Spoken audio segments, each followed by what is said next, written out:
Bonjour à tous, aujourd'hui on s'intéresse à quelque chose d'absolument fondamental.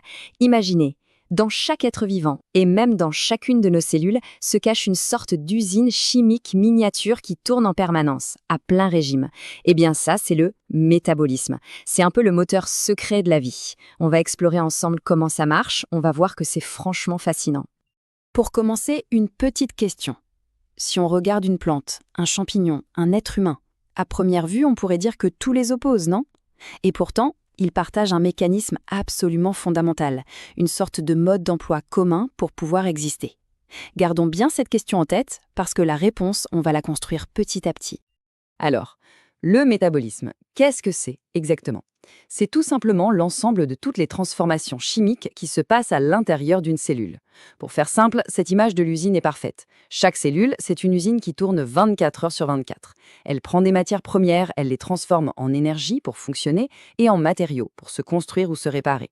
C'est ce travail incessant qui, au fond, définit la vie. Ok, mais comme n'importe quelle usine, une cellule, ça a besoin de matières premières. Et dans le monde du vivant, on observe deux grandes stratégies, on pourrait presque dire deux modèles économiques, pour se procurer ces ressources vitales. On va donc distinguer deux grandes équipes. D'un côté, les autotrophes. Auto, ça veut dire soi-même, et trophe, ça vient de se nourrir. Ce sont les grands producteurs de la biosphère, ils sont capables de fabriquer leur propre matière organique. Et de l'autre côté, on a les hétérotrophes. Eux, ce sont les consommateurs.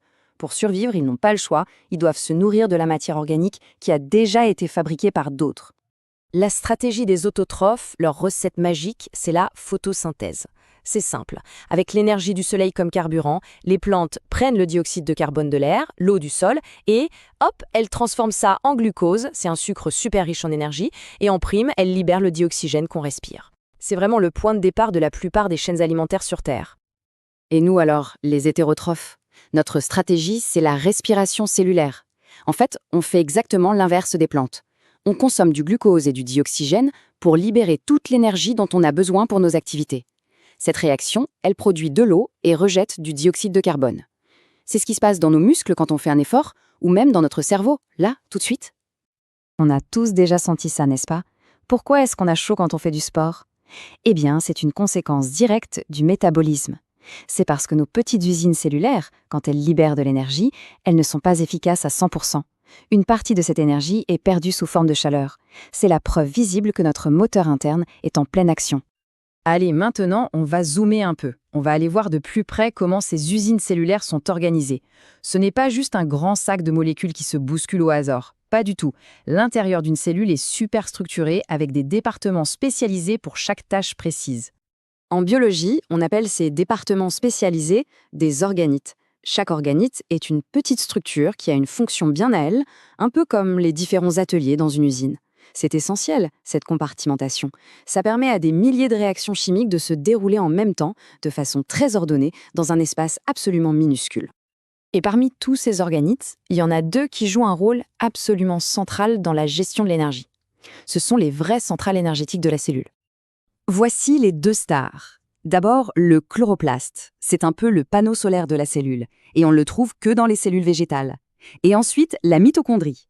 Elle, c'est la centrale thermique, celle qui assure la respiration. Et là, attention, point très important, on la trouve chez les animaux, les champignons, mais aussi chez les plantes. Et oui, une plante, ça respire aussi, donc elle a besoin des deux. Bon, on a l'usine, on a les départements, mais qui fait le travail sur les chaînes de montage? Eh bien, ce sont les enzymes. Il faut les voir comme des ouvriers robots ultra spécialisés. Ce sont des protéines, et chacune a une seule mission, catalyser, c'est-à-dire accélérer une réaction chimique bien précise. Et elles sont incroyablement efficaces. Elles peuvent le faire des millions de fois par seconde. Sans elles, notre métabolisme serait tellement lent que la vie ne serait tout simplement pas possible. Maintenant, prenons un peu de recul. Ces usines cellulaires, elles ne fonctionnent pas toutes seules dans leur coin. Elles sont toutes connectées, d'abord au sein d'un même organisme et même entre les organismes.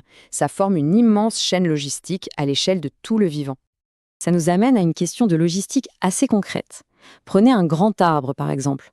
Ses feuilles, elles sont au soleil, elles produisent des sucres. Mais comment font les racines qui sont enfouies dans le noir pour recevoir l'énergie dont elles ont besoin pour vivre et pour grandir? Pour répondre à ça, des scientifiques ont mis au point une expérience vraiment astucieuse. Ils ont donné à une plante du dioxyde de carbone qui contenait une version radioactive du carbone, une sorte de traceur. En suivant la radioactivité, ils ont pu voir en direct le chemin du sucre. Et le résultat est sans appel. Il est bien produit dans les feuilles, puis distribué partout dans la plante, jusqu'au bout des racines. Et ce qui est encore plus fou, c'est que cette connexion va au-delà d'un seul individu.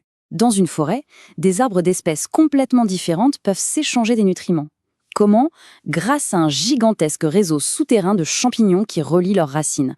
C'est un véritable Internet biologique, une chaîne d'approvisionnement à l'échelle de tout l'écosystème. Incroyable, non? Bon, toute cette connaissance sur le métabolisme, ce n'est pas juste de la théorie. En comprenant comment fonctionnent ces usines du vivant, on peut aussi apprendre à les utiliser pour nos propres besoins. Par exemple, dans notre alimentation. Prenons l'exemple du fromage. Pour que le lait puisse cailler, il faut une enzyme très efficace qui s'appelle la chymosine. Traditionnellement, on l'extrayait de l'estomac des jeunes veaux. Mais aujourd'hui, grâce aux biotechnologies, on a une autre solution. En fait, grâce au génie génétique, des scientifiques ont réussi à insérer le gène qui code pour la chymosine directement dans un champignon. Et ce micro-organisme qu'on peut cultiver très facilement se transforme alors en une mini-usine vivante qui produit pour nous cette enzyme en grande quantité. C'est une application très concrète de notre maîtrise du métabolisme.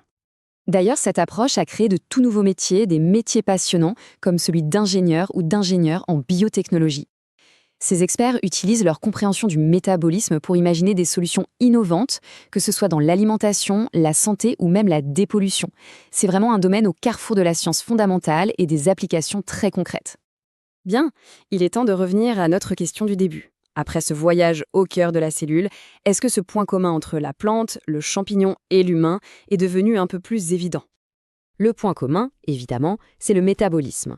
Qu'il s'agisse de capter l'énergie du soleil, de décomposer de la matière morte ou de digérer un repas, tous les êtres vivants sans exception dépendent de ces incroyables usines cellulaires pour transformer la matière et l'énergie. Bref, pour être en vie.